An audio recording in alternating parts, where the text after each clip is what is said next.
ನನಗೆ ಇವ್ರು ಇಂಪಾರ್ಟೆಂಟ್ ಅದಕ್ಕೆ ಹೇಳಿದೆ.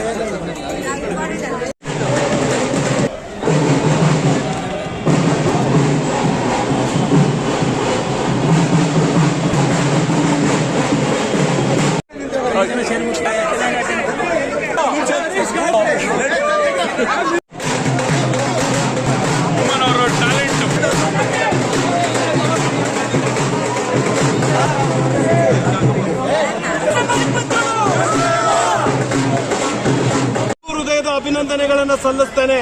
ಭವಿಷ್ಯದ ಖಜಾಂಚಿ ಅಭ್ಯರ್ಥಿಯನ್ನ ನೀವು ಆಯ್ಕೆ ಮಾಡಿ ಕಳಿಸಿದ್ದೀರಿ. ಏನು ನವೆಂಬರ್ 27ಕ್ಕೆ ಇವತ್ತು ಒಂದು ಫಲಿತಾಂಶ ಬಂದಿದೆ. ಯಥಾವತ್ತಾದ ಫಲಿತಾಂಶವನ್ನ ಡಿಸೆಂಬರ್ 27ಕ್ಕೆ ನಾವು ನಿರೀಕ್ಷೆ ಮಾಡ್ತಾ ಇದ್ದೇವೆ. ಕೃಷ್ಣಮೂರ್ತಿಯವರು ಶಿವರುದ್ರಯವರ ಸಾರಥ್ಯದಲ್ಲಿ ಏನು ಈ ನೌಕರರನ್ನ ಮೇಲೆ ಸರ್ವಾಧಿಕಾರಿ ಧೋರಣೆಯನ್ನ ಮಾಡಿ ಇಂದಿನ ರಾಜ್ಯಾಧ್ಯಕ್ಷರು ಸರ್ಕಾರಿ ನೌಕರರ ಬೇಡಿಕೆಗಳನ್ನ ಈಡೇರಿಸದೆ ಸುಳ್ಳು ಭರವಸೆಗಳನ್ನ ಕೊಟ್ಟು ವಿಶೇಷವಾಗಿ ಪ್ರತಿ ಜಿಲ್ಲೆ ತಾಲೂಕುಗಳಲ್ಲಿ ಹಸ್ತಕ್ಷೇಪವನ್ನು ಮಾಡಿ ವಿವಿಧ ವೃಂದ ಸಂಘಗಳನ್ನು ಒಡೆದು ಸರ್ಕಾರಿ ನೌಕರರಲ್ಲಿ ದ್ವೇಷದ ಮನೋಭಾವನೆಯನ್ನು ಹುಟ್ಟಾಕಿರ್ತಕ್ಕಂಥ ಒಬ್ಬ ವ್ಯಕ್ತಿಗೆ ಇವತ್ತು ನಾವು ಸರಿಯಾದ ಸಂದೇಶವನ್ನು ಕಳಿಸಿದ್ದೇವೆ. ಇನ್ನು ಡಿಸೆಂಬರ್ 27ಕ್ಕೆ ಏನು ರಾಜ್ಯದ ಅಧ್ಯಕ್ಷ ಮತ್ತು ಖಜಾಂಚಿ ಸ್ಥಾನದ ಚುನಾವಣೆ ನಡೀತಾ ಇದೆ. ಇವತ್ತು ತಾಲೂಕು ಜಿಲ್ಲೆಗಳಲ್ಲಿ ಸಹಸ್ರಾರು ಸಂಖ್ಯೆಯ ಪ್ರಜಾಸತ್ತಾತ್ಮಕ ನೌಕರರ ವೇದಿಕೆಯ ಏನು ನಾಯಕರ ಆಯ್ಕೆಯಾಗಿ ಬಂದಿದ್ದಾರೆ. ಅದು NPS ನ ಯುವಕರಾಗಿರಬಹುದು, ಶಿಕ್ಷಕರಾಗಿರಬಹುದು, ಹೆಲ್ತ್ ಡಿಪಾರ್ಟ್ಮೆಂಟ್ ಅವರಾಗಿರಬಹುದು, PDOs ಆಗಿರಬಹುದು, ರೆವಿನ್ಯೂ ಅವರಾಗಿರಬಹುದು, ಸರ್ವೆ ಡಿಪಾರ್ಟ್ಮೆಂಟ್ ಆಗಿರಬಹುದು, ರಾಜ್ಯದ ಎಲ್ಲ ಇಲಾಖೆಗಳ ಸರ್ಕಾರಿ ನೌಕರರು ಶಿವರುದ್ರಯ್ಯವರ ಇವತ್ತಿನ ಫಲಿತಾಂಶವನ್ನ ಎದುರು ನೋಡ್ತಾ ಇದ್ರು.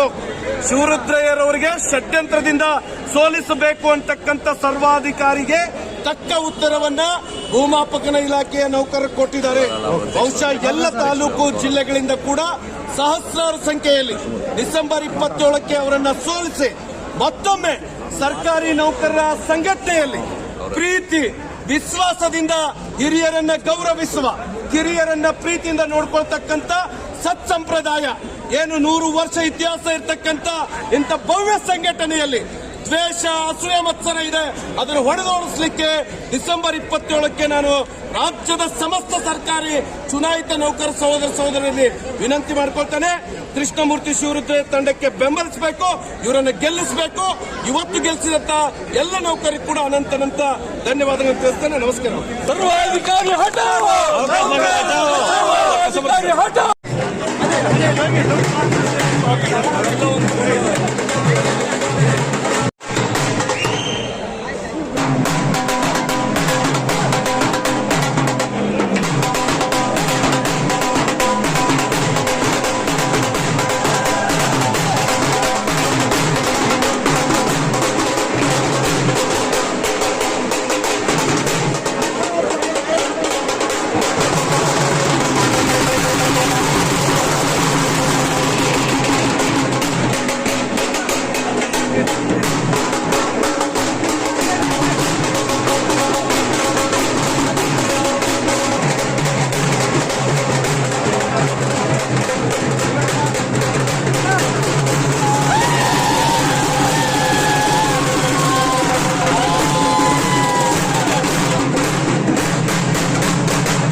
ನಾವೆಲ್ಲ ಕಂಗ್ರ್ಯಾಚುಲೇಷನ್ಸ್ ಟು ಈಚ್ ಅದರ್.